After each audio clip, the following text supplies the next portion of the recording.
Alors qu'au Proche-Orient, l'écriture apparaît sur les tablettes d'argile et sur les grands monuments, les populations de l'Europe de l'Ouest, encore préhistoriques, gravent les roches de leurs montagnes avec des signes qui se répondent de loin en loin. Au cœur des Alpes, deux grands sanctuaires jouent un rôle majeur, celui du Val Camonica en Lombardie et celui de la Vallée des Merveilles. Ils comptent plusieurs dizaines de milliers de gravures rupestres. Les espaces montagnards du Val Camonica sont parcourus par les bergers et leurs troupeaux, par des prospecteurs de pierres vertes ou de cuivre, par les officiants de culte et par les fidèles qui laissent leur message sur les rochers.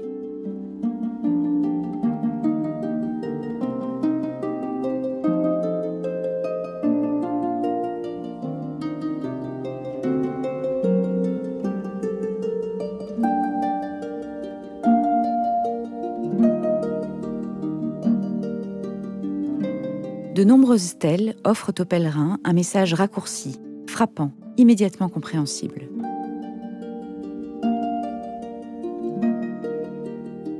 Ce grand sanctuaire continuera à être fréquenté pendant de nombreux siècles après le Chalcolithique. De très nombreuses vallées du Piémont italien présentent des roches gravées. Situées le long d'anciens sentiers, elles conduisent à des lieux de culte, d'invocation des forces de la montagne. On retrouve dans tout le Piémont des signes gravés qui sont très proches de ceux du Val Camonica. Plus au sud, de petits sanctuaires pour les villages, pour les tribus, pour les familles. Les traces fugitives de cette vie lointaine et oubliée se retrouvent encore aujourd'hui dans les vallées abruptes de Ligurie. Les hautes vallées de la Maurienne, en Savoie, sont riches en matières minérales variées. Les groupes humains circulent, les gravures rupestres sont nombreuses. Ici, beaucoup d'hommes en armes.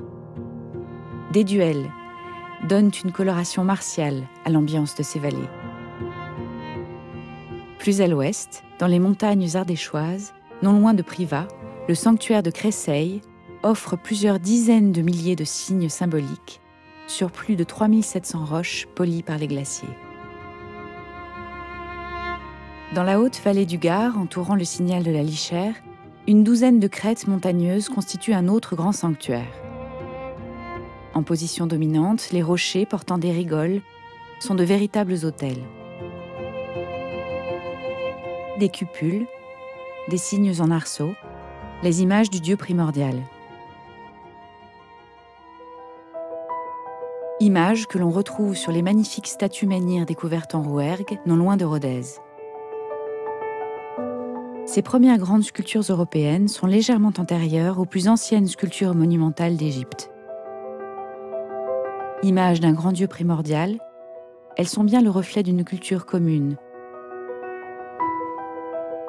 Une culture de ces peuples sans écriture, de l'âge du cuivre et des débuts de l'âge du bronze, que l'on retrouve avec ses variantes régionales sur tout l'ancien continent.